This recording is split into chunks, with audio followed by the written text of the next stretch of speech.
You know, there's nothing quite as painful as feeling like your own children don't respect you. After all the love, the sacrifices, the late nights, and the years of guidance, it stings when it seems like they don't value your wisdom or treat you with the kindness you deserve. Maybe you've noticed the eye rolls when you offer advice, or the dismissive tone when you share your thoughts. Maybe they don't call as often as they should, or when they do, the conversation feels rushed, like you're just another item on their to-do list. If that sounds familiar, I want you to know something important. You are not alone. And more than that, you are not powerless. Because here's the truth. You can't force someone to respect you. But what you can do is change how you respond, how you carry yourself, and where you put your energy. And sometimes that shift alone can make all the difference. In this video, we're going to talk about 6 powerful ways to handle the situation, not with anger, not with guilt, but with wisdom, strength, and grace. These aren't quick fixes or manipulative tricks. They're real, time-tested strategies that can help you rebuild respect or, at the very least, help you find peace in your own heart, no matter how your children choose to act.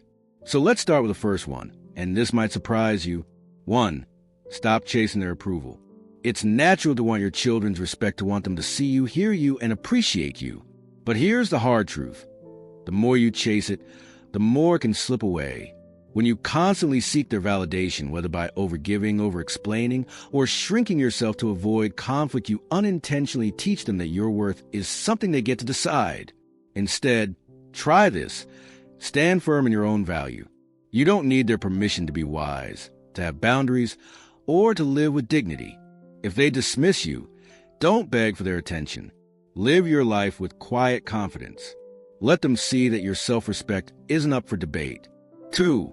Set boundaries without apology. Respect isn't just about kindness, it's also about limits.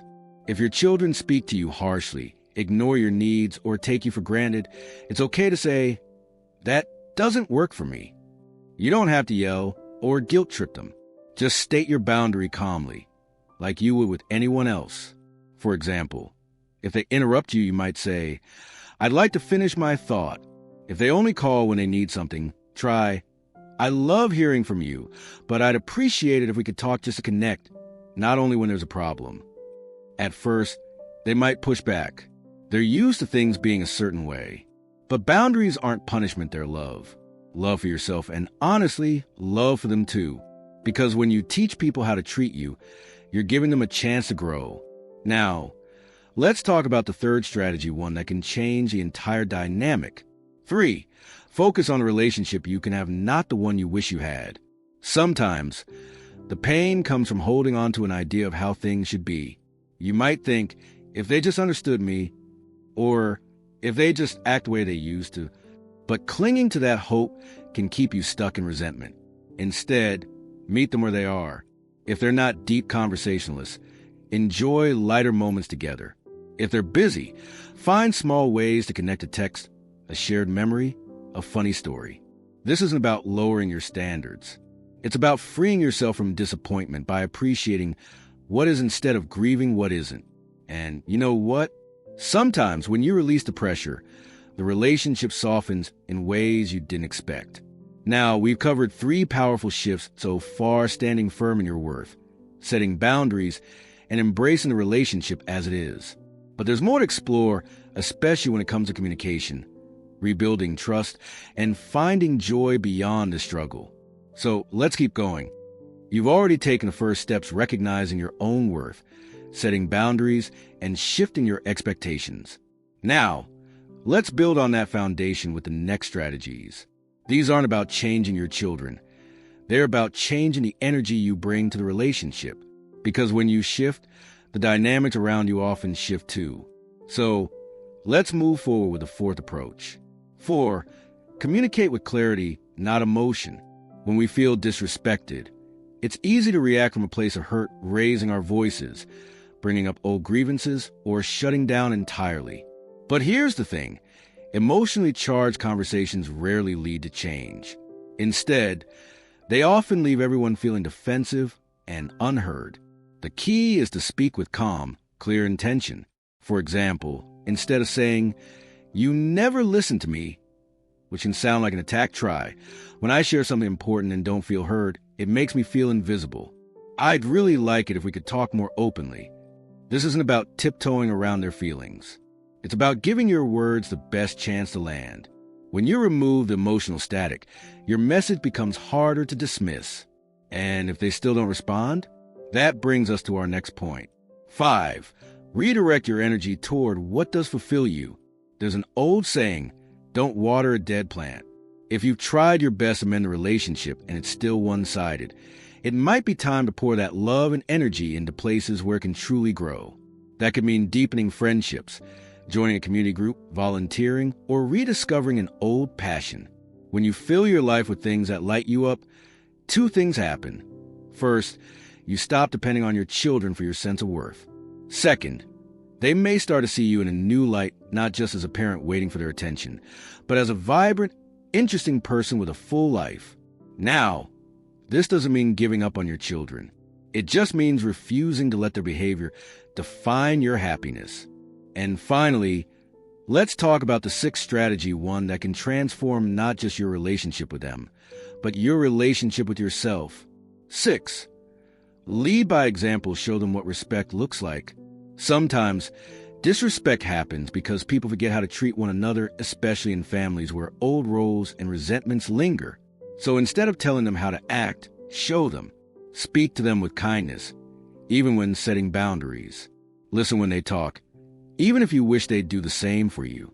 Acknowledge their feelings, even when they don't acknowledge yours. Why? Because people often mirror the energy they're given.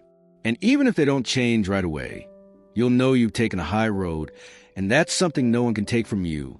Now, we've covered some profound shifts: communicating clearly, redirecting your energy, and modeling the respect you deserve.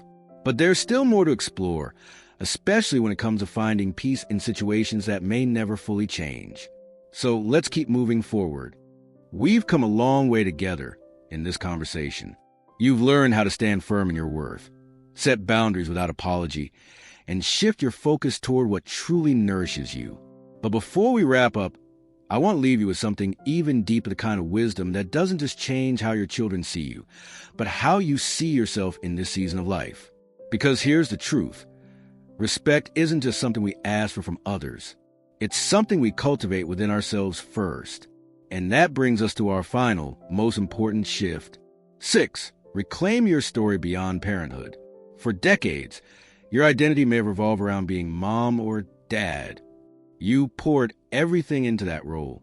But somewhere along the way, if your children don't respect you, it can feel like your entire life's work is being dismissed. That's why this step is so powerful. Remember who you were before parenthood and who you still are beneath it. Did you once love painting, but put the brushes away when the kids came along? Did you have dreams that got shelved for soccer practices and school plays? Now is the time to dust off those forgotten parts of yourself. Join a book club, take a class, travel somewhere you've always wanted to go. When your children see you thriving as an individual, not just as their parent, it subtly reshapes how they perceive you. But more importantly, it reshapes how you perceive yourself. Because you are so much more than how anyone treats you, even your own children. A gentle truth to carry with you. Some of you may be thinking, what if I try all these things and nothing changes? Here's what I want you to know. This was never about controlling their behavior. It was about freeing yours. You can't force someone to respect you, but you can refuse to tolerate disrespect. You can't make them call more often, but you can fill your life with people and passions that make the phone just one small part of your happiness. And if, despite your best efforts, the relationship remains strained, let that be their loss, not your failure. So let's recap what truly matters.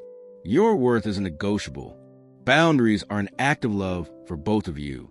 Joy is found in the life you build, not the approval you seek.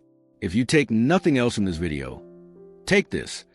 The later years of life are meant for living, not pleading for basic decency from anyone, even those who share your DNA. Now I'd love to hear from you in the comments. Which of these strategies resonated most? Have you tried any of them before? Your stories might be exactly what another viewer needs to hear today.